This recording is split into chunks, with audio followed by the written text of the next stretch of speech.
de casa, e eis que saíam águas por debaixo do umbral da casa para o oriente, porque a face da casa dava para o oriente, e as águas desciam de baixo, desde o lado direito da casa ao sul do altar. E ele me fez sair pelo caminho da porta do norte, e me fez dar uma volta pelo caminho de fora, até a porta exterior, pelo caminho que dá para o oriente, e eis que corriam as águas do lado direito. E saiu aquele homem para o oriente, tendo na mão um cordel de medir, e mediu 1000 côvados, e me fez passar pelas águas, águas que me davam pelos tornozelos, e mediu mais 1000 côvados, e me fez passar pelas águas, águas que me davam pelos joelhos, e outra vez mediu 1000, e me fez passar pelas águas que me davam pelos lombos, e mediu mais 1000, e era um rio que eu não podia atravessar, porque as águas eram profundas, águas que se deviam passar a nado, rio pelo qual não se podia passar. E disse-me: viste isto, filho do homem? Então levou-me e me fez voltar para a margem do rio.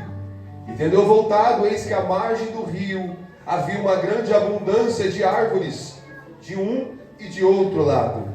Então disse-me: estas águas saem para a região oriental, e descem ao deserto, e entram no mar.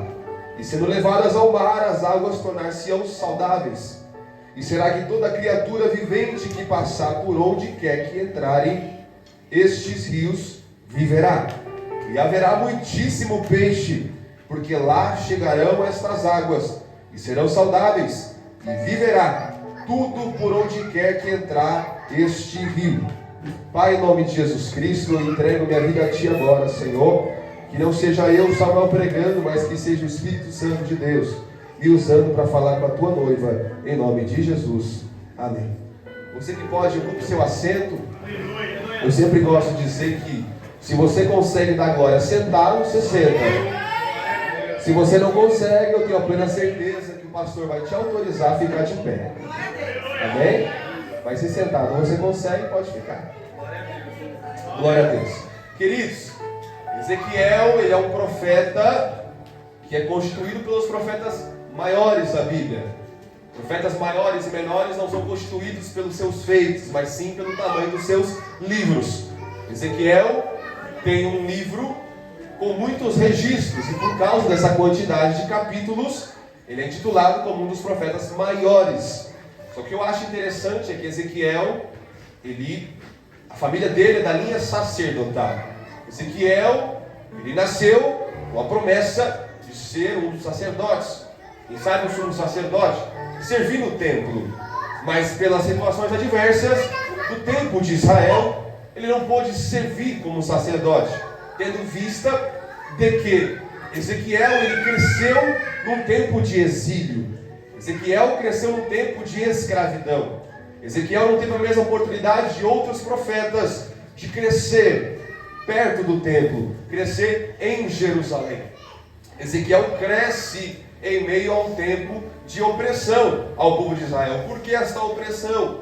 O povo de Israel preferiu se desviar dos caminhos de Deus, e Deus teve que deixar com que a opressão babilônica, a opressão da Síria chegasse, para que eles aprendessem que eles eram totalmente dependentes de Deus. É interessante que antes de Israel cair, Israel foi dividida, reino norte e reino sul. Você percebe que aonde há divisão, não há crescimento. Na verdade, onde há divisão, há derrota. Aonde há divisão, há queda. Israel caiu. Depois da divisão, Israel foi tomada tanto o norte quanto o sul. Então Ezequiel, ele cresce nesse momento de opressão, nesse momento de escravidão. Só que é interessante, era para ele ser sacerdote, por causa das consequências regionais, por causa das consequências físicas que ele vivia, ele não podia exercer, mas não significa que ele não podia ser profeta. Deus o levanta como profeta. Ezequiel capítulo 2, Deus vai chegar a Ezequiel e diz assim: Ezequiel, põe-te em pé, porque eu vou falar contigo. Eu já quero liberar para alguém, porque eu estou com vontade de pregar. Hoje o ambiente está gostoso para pregar. Eu estava dando risada aqui, porque eu senti a presença de Deus. Eu sabia que tem coisa para as nossas vidas hoje. É interessante que Ezequiel, ele podia estar caído, Ezequiel podia estar triste, Ezequiel podia estar desamparado, é claro, não está perto do templo, não está em Jerusalém. Israel não é a sua localidade atual, mas Deus está dizendo: Ezequiel, põe-te em pé, porque eu quero falar contigo. Primeira coisa que Deus quer falar para alguém aqui hoje: está desanimado? Põe-te em pé que eu vou falar contigo. Está cansado? Põe-te em pé que eu vou falar contigo. Está desanimado? Põe-te em pé, porque o Senhor dos Exércitos quer falar contigo. Não é que não vai ter dificuldade, não é que vai ter desilusão, não vai ter opressão, vai ter. Mas Deus requer de nós um posicionamento para nós ouvirmos a voz de Deus. Ezequiel põe-se em pé e Deus destrava inúmeras visões para Ezequiel. Tanto que grande maioria do seu livro retrata sobre visões, sobre profecias, sobre revelações da parte de Deus para Ezequiel. E muitas dessas visões de Ezequiel, elas tratam acerca da restauração de Israel. É um profeta que ele recebe a visão, ele recebe a revelação de restauração de Israel. Você vê que ele não está em Israel, mas em Ezequiel 47, Deus leva ele até o templo em visão. O templo está destruído, eles estão longe até da localidade do templo, mas Deus o leva em visão até o templo, para mostrar o que ele queria fazer, não somente para aquele templo, mas para todos aqueles que dariam vazão ao Espírito de Deus. É interessante que essa visão, ela não contempla apenas um significado espiritual, que é o que a gente vai mais tocar hoje, mas também o ambiente físico. É bem verdade que quando Deus fala que por onde esse rio passar vai trazer vida, Deus estava dizendo fisicamente, ele estava falando acerca do Mar Morto. Olha que interessante, quando Deus mostra essa visão para Ezequiel, não é simplesmente para a nossa vida espiritual, mas também é uma causa física, de que um dia Deus iria restaurar as torrentes Negueb, passando por Engedi também, para chegar ao Mar Morto e trazer vida. Para quem não sabe, o Mar Morto não existe vida, o nome diz Mar Morto. Não há constituição de peixes, ou pelo menos não havia constituição de peixes, por causa de ser uma água muito salgada, a ponto de não poder haver sustento para outra vida ali dentro da água. Só que é interessante que Deus diz que nos últimos dias, até o Mar Morto haveria vida. Então quando Deus traz, presta atenção, retorna atenção, quando Deus fala para Ezequiel que vai trazer vida através dessas águas, olha que interessante, ele aponta para o preenchimento espiritual do seu povo, mas também aponta para a volta dele, porque quando no Mar Morto houver vida, significa que o dia do Filho do Homem, que é o dia de Jesus Cristo, estará próximo. Ou seja, escute isso, toda manifestação da glória de Deus não é para preenchimento pessoal apenas, mas é para apontar para o dia do Senhor. Toda vez que você é cheio do Espírito Santo, não é só para você se sentir bem, não é só para te capacitar, mas é através do seu preenchimento, as pessoas verem que Jesus é real, ele vai voltar e ele vai buscar a sua igreja. Perceba algo maravilhoso da palavra de Deus. Quando a glória de Deus é manifestada em alguém, ali é uma pequena porcentagem da natureza celestial. Veja bem, o apóstolo Paulo, 2 Coríntios capítulo 12, ele vai dizer sobre uma visão que ele teve. Na verdade, ele foi tomado para outra dimensão, para o terceiro céu. E neste céu, ele contempla coisas inefáveis. A palavra diz que ele contempla coisas inefáveis. O que é inefável, Samuel? Coisas inexplicáveis, coisas que a mentalidade humana não consegue se explicar. Não há palavras na gramática humana que possa explicar o que ele enxergou. E quando Paulo ele volta com um espinho na carne. Por quê? Porque, queridos, se nós temos a total demonstração da glória de Deus em nossas vidas, hoje nós morremos, porque o nosso corpo é corruptível, porque o nosso corpo é pecaminoso. Paulo nem teve a totalidade da experiência da glória de Deus, porque se ele tivesse, ele não voltaria. Então perceba que quando nós temos um preenchimento da glória de Deus, nós estamos recebendo um pouquinho do que é o céu. Claro que Deus não vai derramar a totalidade de sua glória, porque nós vamos morrer. É por isso que a palavra de Deus diz que quando Jesus voltar, nós teremos um corpo glorificado. O que é um corpo glorificado? Nós teremos um corpo capaz de ter a experiência da total glória de Deus.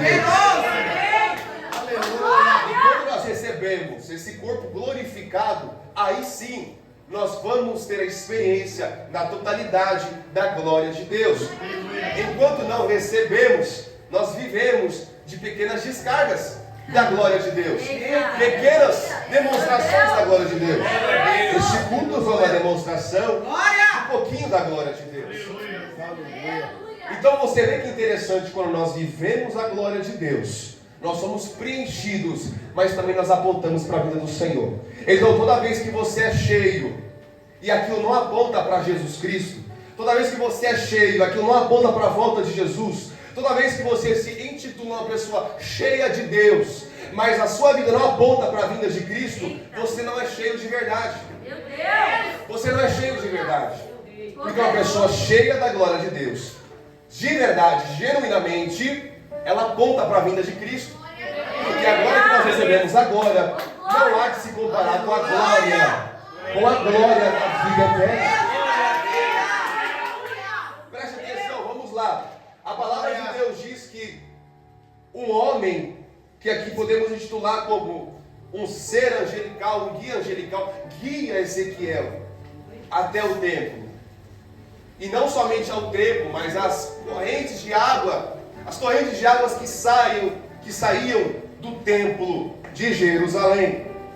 E quando Ezequiel tem essa experiência, Deus o convida a entrar nessas águas. E ali a Bíblia, na minha versão, titula como 1000 côvados. Cada processo que ele passa, 1000 côvados. Mas para nós trazermos a nossa dimensão, em outras traduções pode até dizer, são 500 metros. Ou seja, Ezequiel, no âmbito espiritual, a cada processo que ele passa nas águas, são 500 metros, 1000 côvados.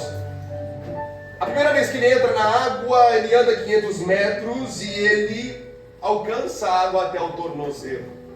O que eu acho interessante é que Deus manda ele estar em pé e depois guia ele. É interessante que para nós entrarmos nessas águas, nós precisamos tomar uma atitude. Você nunca vai ter uma experiência da parte de Deus se você não quiser. É verdade. Você nunca vai ter uma experiência da parte de Deus se você não quiser. Quando Deus convida, Deus não obriga Ezequiel a isso. Ezequiel coloca os pés na água que sai do templo até chegar aos teus tornozelos.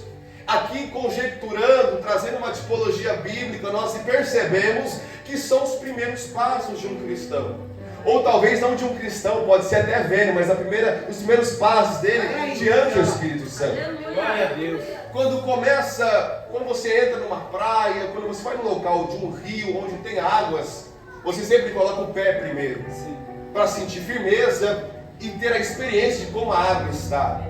Interessante que quando o crente começa a ter experiências com Deus, ele coloca o pé primeiro no âmbito espiritual. Sentir a água, saber do que ela é formada, saber se ela está gelada, saber se ela está quente, saber se ela está brava ou não está brava. É assim que começa. Nós damos o primeiro passo, nós sentimos a água no nosso tornozelo. E aí, para quem nunca viveu nada, água no tornozelo já é muita coisa. Porque não tinha experiência da água. Então quando tem contato com a água, só o pé no tornozelo já é muita coisa. Você vê quando um crente está no primeiro amor, qualquer palavra, qualquer pregação, qualquer palavra de dízimos e ofertas é algo espetacular. Glória a Deus. É por isso que Deus sempre nos convida para voltar para o primeiro amor. Porque no primeiro amor as coisas mais simples na presença de Deus são únicas, inesquecíveis para a nossa vida. Eu não julgo aqui quem está chegando aqui ainda no tornozelo, porque o primeiro contato que você tem com o tornozelo, na presença de Deus, tudo é novo, tudo é lindo. E na verdade, como é bom lembrarmos de quando tudo era novo, quando era a primeira vez na igreja, o primeiro louvor entoado, a primeira oferta entregue a Deus, a primeira oportunidade, a primeira vez que você ouviu uma pregação. Como é lindo, aquela coisa nova, a novidade, algo que você nunca viveu na sua vida, você vive agora. É tudo novo, é tudo muito lindo. Só que Deus não nos chama para estar no complexo em que nós chegamos.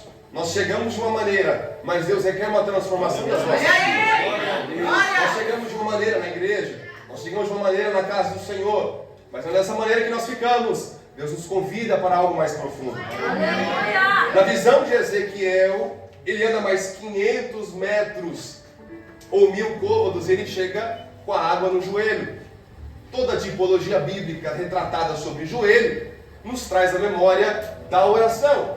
Nós percebemos aqui que as primeiras experiências nós podemos até ter sem oração, mas a partir do momento que nós sabemos o que se ocorre na presença de Deus, nós vamos para o próximo nível com a oração.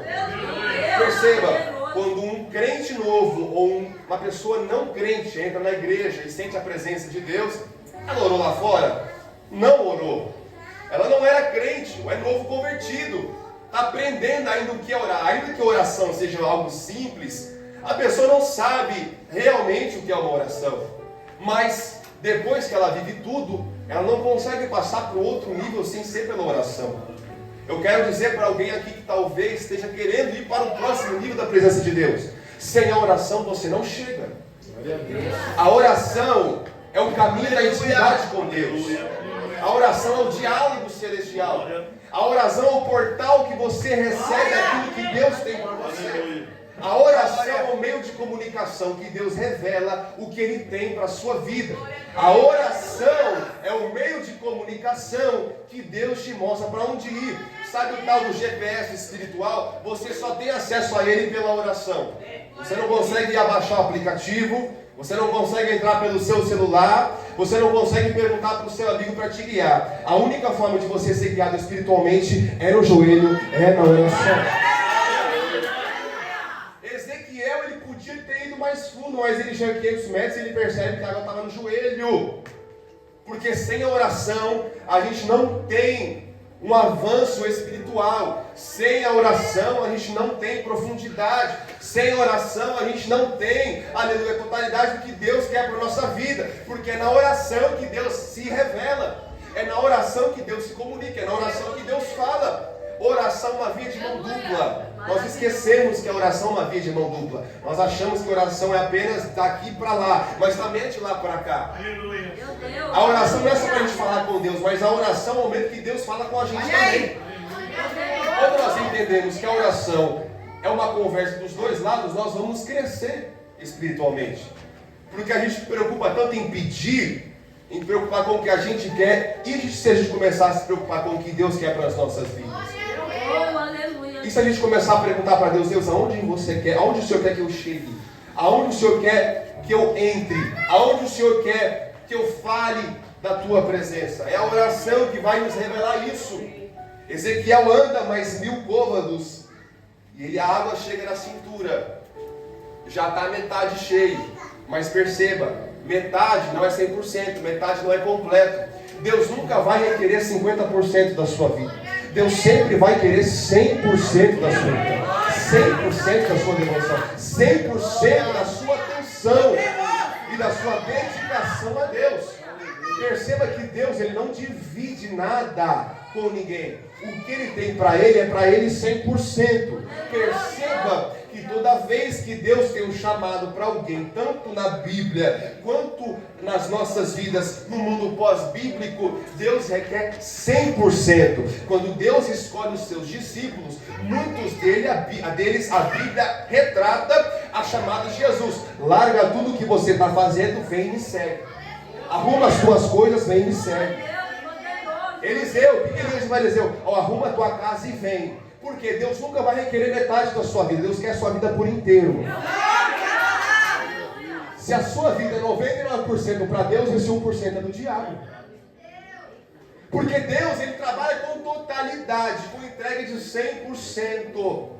É por isso que o diabo tem ganhado muitas pessoas dentro da igreja. Porque o problema não é estar dentro da igreja. O problema é estar dentro da igreja, mas não 100% da pessoa dentro da igreja. É por isso que Deus chama Ezequiel, vem mais fundo. Deus chama alguém aqui hoje, vem mais fundo. Tá bom, tá bonito, tá gostoso, mas tem mais. Tem mais para eu te entregar, tem mais para revelar, tem mais para mostrar para a sua vida. O que eu tenho para você não é 50%, o que eu tenho para você é 100%.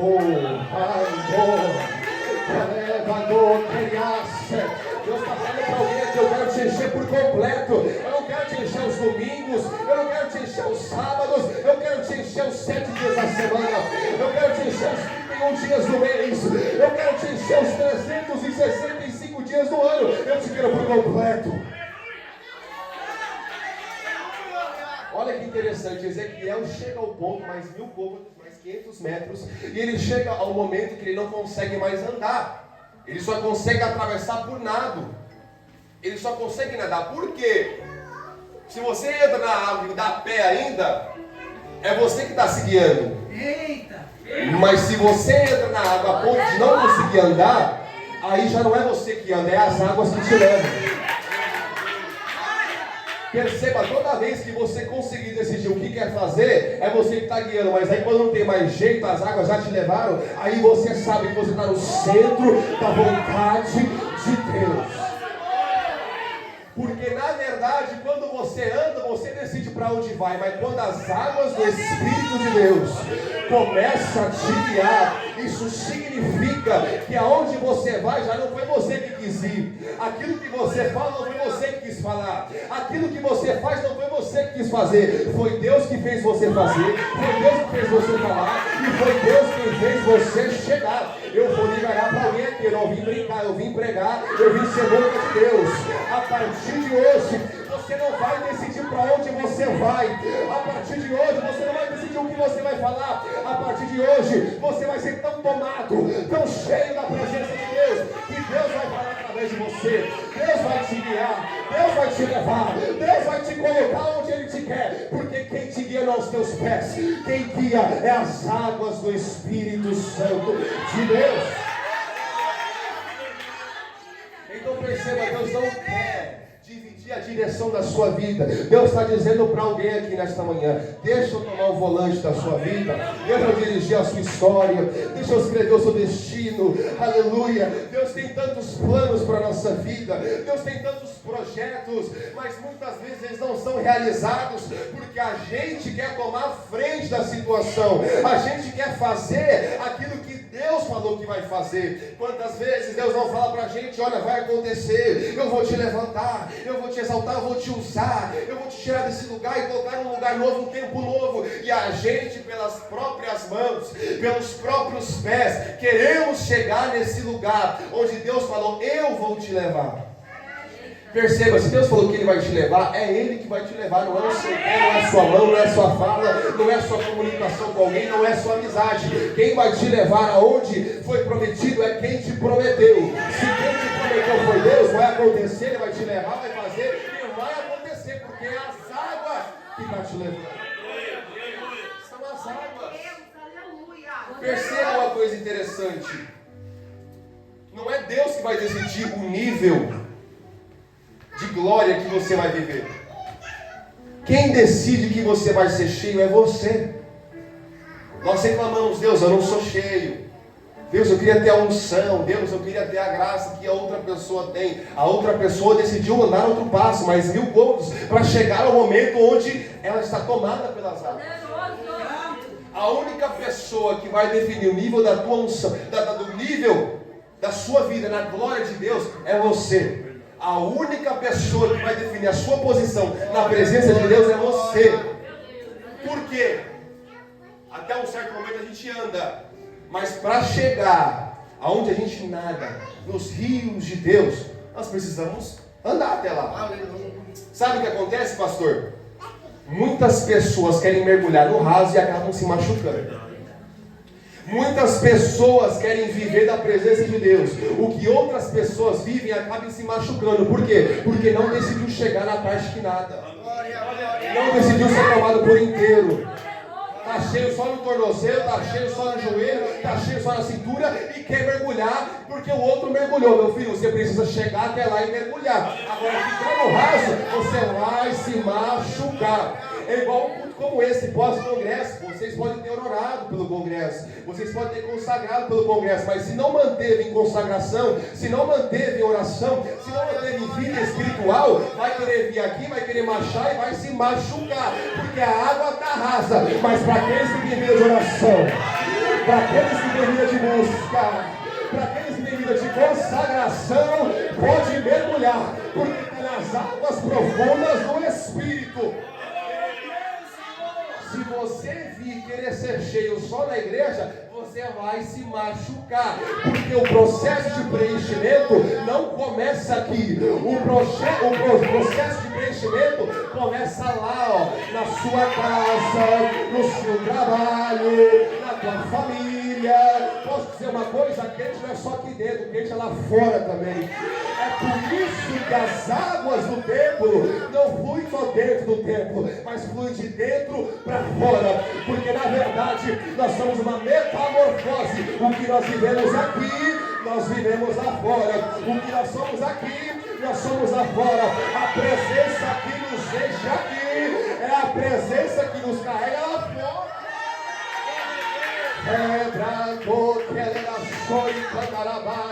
Eu vou liberar, eu vou falar porque alguém precisa ouvir isso. Aleluia. Você quer ser só cheio aqui, mas quer ser desviado lá fora. Quer ser cheio aqui, mas quer se comportar como alguém lá de fora. Eu estou dizendo da parte de Deus para alguém aqui. Quer mergulhar, quer ir no profundo, quer nadar, quer entrar de cabeça. A mesma pessoa aqui dentro tem que ser a pessoa lá fora. A mesma pessoa aqui dentro tem que ser a pessoa lá fora. Perceba que Ezequiel, ele está num tempo de escravidão, ele está fora da terra dele, mas ele não mudou quem ele é. A opressão da escravidão não mudou quem Ezequiel era, porque o caráter de Ezequiel não se baseava na região geográfica. O caráter de Ezequiel se baseava na vida espiritual que ele tinha. Uma pessoa com uma vida espiritual ativa é uma pessoa de caráter cristão. Não tem como você falar que você está nas águas profundas, que você é cheio de Deus, se o seu caráter não condiz com o caráter de Cristo. Não adianta falarmos que somos cheios do Espírito Santo, se as nossas atitudes não apontam para Cristo. Não adianta nós falarmos que somos cheios do Espírito Santo, se a nossa fala não denuncia. Perceba que quando Pedro vai negar Jesus, as pessoas dizem: a tua fala te denuncia. A tua fala te denuncia, porque quem anda com Jesus fala como Jesus, anda como Jesus, anda como Jesus, vive como Jesus, pensa em Jesus, fala sobre Jesus, é tudo sobre Ele. O foco é Ele, a direção é Ele, o alvo é Ele, o objetivo é Ele. O nosso caráter tem que ser uma busca de ser como Ele. É por isso que pessoas se machucam ao mergulhar, porque acham que estão nas águas profundas, mas não chegaram lá. Mas eu quero convidar hoje que nós possamos mergulhar nas águas profundas. A palavra de Deus diz que quando chega na margem do rio, Ezequiel volta. Diz que havia abundância de árvores. E a palavra ainda diz que todos os seres vivos que povoavam os lugares por onde este rio passava, tinha vida. Primeiro, frutificava. Aonde há a presença de Deus genuína, onde dá profundidade, há frutos. Como eu vou saber que eu sou cheio de Deus? Como eu vou saber que eu estou na profundidade de Deus? Tem fruto. Tem fruto, tem glória a Deus. Mistérios que foram envoltos por causa dessa profundidade. Tem resultado. Poderoso. Os frutos vão denunciar a árvore. Olha que interessante. Na margem do rio havia frutos. Frutificava. Por quê? Aonde a presença de Deus passa, o que está morto nasce e cresce. Nós estamos falando de uma Jerusalém que estava destruída. Estava destruída. Mas na visão, por causa da presença de Deus pelas águas, aquilo que não crescia começa a crescer. Eu vou dizer algo para alguém aqui nessa manhã. Talvez eu esteja perguntando: Deus, não há crescimento na minha vida, Deus, não há crescimento na minha história, Deus, não há crescimento nas promessas que o Senhor deu para a minha vida. Mas Deus está dizendo para alguém aqui nesta manhã: só vai haver crescimento se você deixar as minhas águas passarem. Oh, aleluia! As águas, quando passarem na sua vida, vai começar a frutificar. É por isso que você percebe quando há uma inundação em uma casa, a água invade todos os lugares, porque aonde há uma brecha, aonde há uma frestinha, a composição da água, ela é apta para entrar. Ou seja, Deus está dizendo para alguém aqui: tem brecha para eu entrar, tem frestinha para eu entrar, tem espaço para eu entrar, porque se tiver um pouquinho de espaço, a água entra. Se tem um pouquinho de fresta, a água entra. Deus está dizendo para alguém aqui: dá lugar para mim, dá espaço para mim, que a minha água vai passar, vai frutificar, vai ter fruto, vai ter resultado, porque a água que vai passar é do Espírito Santo de Deus. E havia vida. Todos os seres vivos em volta se alimentavam desses frutos. Ou seja, aonde passa o Espírito de Deus, ali há vida. Aonde passa as águas do Espírito Santo de Deus, ali há vida. Porque o Espírito de Deus nos traz o sustento da palavra. Perceba que ateus, eles leem a Bíblia de capa a capa inúmeras vezes, mas eles não sentem aquilo que a gente sente. Os ateus, eles têm acesso à Bíblia, eles sabem muito mais que muitos crentes, mas eles não conseguem receber a revelação dessa palavra. Por quê? Porque não há uma brecha para Deus trabalhar. A palavra diz: não sou eu, o Espírito mata, a letra mata, mas o Espírito vivifica. O que acontece?